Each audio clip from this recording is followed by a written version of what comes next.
Puisque l'approche scientifique ne permet pas de trancher la question, il faut se tourner vers d'autres indices pour trouver la réponse.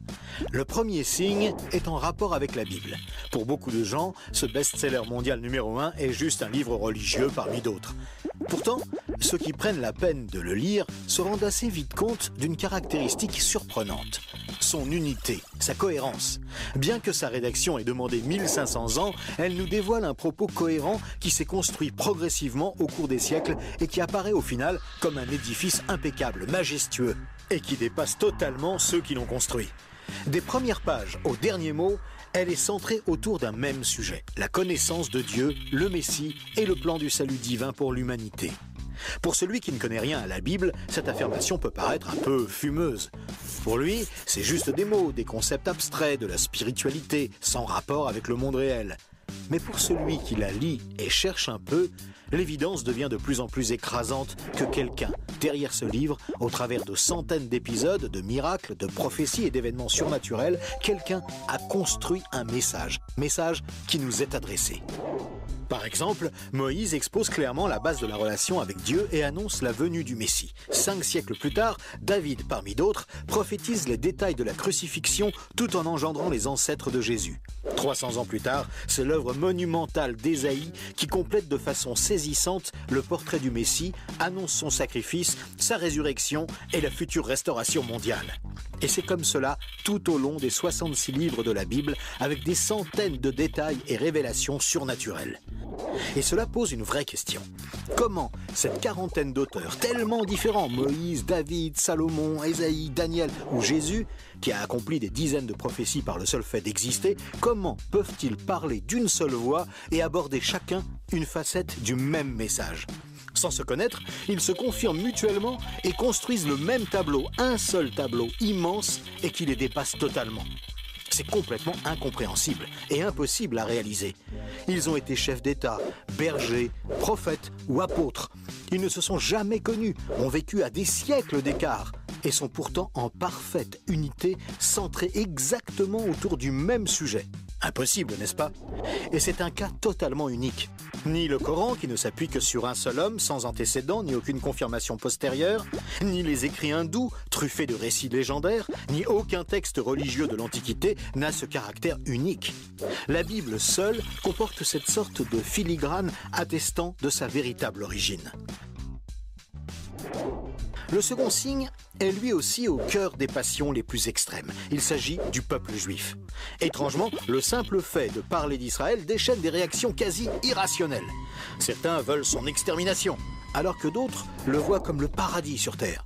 Mais si on veut bien rester calme et juste considérer les faits, l'histoire, il y a pourtant de quoi s'interroger sérieusement. Comment ce peuple, haï depuis toujours, déporté une première fois, puis revenu sur sa terre il y a 24 siècles, puis déporté à nouveau et dispersé dans le monde entier pendant 17 siècles, comment a-t-il pu survivre? Et comment est-il demeuré un peuple distinct? Aucun autre peuple n'a jamais connu une telle trajectoire, défiant toutes les lois historiques. Comment a-t-il pu reformer un État et même se remettre à parler son ancienne langue? Ça n'est jamais arrivé à aucun autre peuple. Il y a 25 siècles, le prophète Ésaïe posait une question étrange. Un pays peut-il naître en un jour? Ça ne s'est jamais produit, sauf pour la nation d'Israël, qui est née en un seul jour, le 15 mai 1948.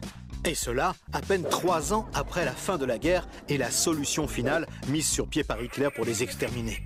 Et ce n'est pas tout. Le lendemain, Israël était attaqué par les armées de 4 pays arabes supérieurs en nombre et en armement, et il a pourtant gagné la guerre. Des soldats ont même raconté avoir assisté à des interventions surnaturelles. Étrange, non? Par la suite, malgré le rideau de fer, des milliers ont émigré de l'ex-URSS, accomplissant une antique prophétie qui mentionnait le retour des Juifs depuis le pays du Nord. Si on considère sa contribution à la science, les Juifs ont remporté 20% des prix Nobel, alors qu'ils ne sont que 0,2% de la population mondiale. Comment est-ce possible? 150 ans avant, ce n'était qu'un pays désolé, entièrement livré à la mauvaise herbe. Et aujourd'hui, on en parle comme d'un miracle d'agriculture. Ésaïe avait prédit que même le désert refleurirait. Et on trouve aujourd'hui des cultures jusque dans le Negev. Interrogé par le roi de Prusse, Frédéric II, qui lui demandait une preuve de l'existence de Dieu, son chapelain lui avait répondu « Les Juifs, sire, les Juifs ». Et d'où vient la première religion mondiale? De Jésus, un juif, dont l'enseignement, la mort et la résurrection continuent à impacter en profondeur la société humaine. Évidemment, ce peuple est loin d'être un modèle, et il a souvent sombré dans la corruption. Mais la Bible déclare que Dieu en a fait un signe parmi les nations. Qui pourrait dire le contraire? Pour terminer ce bref survol, une considération d'ordre moral. Encore un sujet tabou et pourtant... La Bible présente le bien et le mal comme des valeurs absolues, des valeurs extérieures à l'homme, qui les perçoit cependant par le moyen de sa conscience. Au contraire, la vision matérialiste de l'homme affirme que le bien et le mal sont des notions culturelles, relatives, résultant d'un long processus évolutif de l'être humain. Pourtant, tout le monde considère certaines valeurs morales comme supérieures à tout le reste. Par exemple, violer une petite fille, massacrer des bébés, commettre un génocide ou laisser quelqu'un mourir de faim sont considérés comme cruels et inacceptables. Même si certains tortionnaires ont affirmé qu'ils n'y voyaient rien d'immoral, nous pensons qu'ils n'avaient pas le droit de faire ça. Mais pourquoi le pensons-nous? Pourquoi pensons-nous que certains préceptes moraux sont supérieurs? D'où vient ce sentiment qu'il existe, en dehors de nous, des normes morales supérieures, des normes indépendantes de nous, puisque nous nous sentons nous-mêmes jugés par ces exigences morales? Étrange, non? Nous avons parfaitement conscience d'être imparfaits. Nous pensons que l'humanité est détraquée. Mais par rapport à quoi? Ce sentiment de culpabilité contredit d'ailleurs la théorie de l'évolution et son hypothétique lutte pour la survie. Et pourquoi l'homme aspire-t-il au merveilleux, au paradis, quelle que soit sa culture?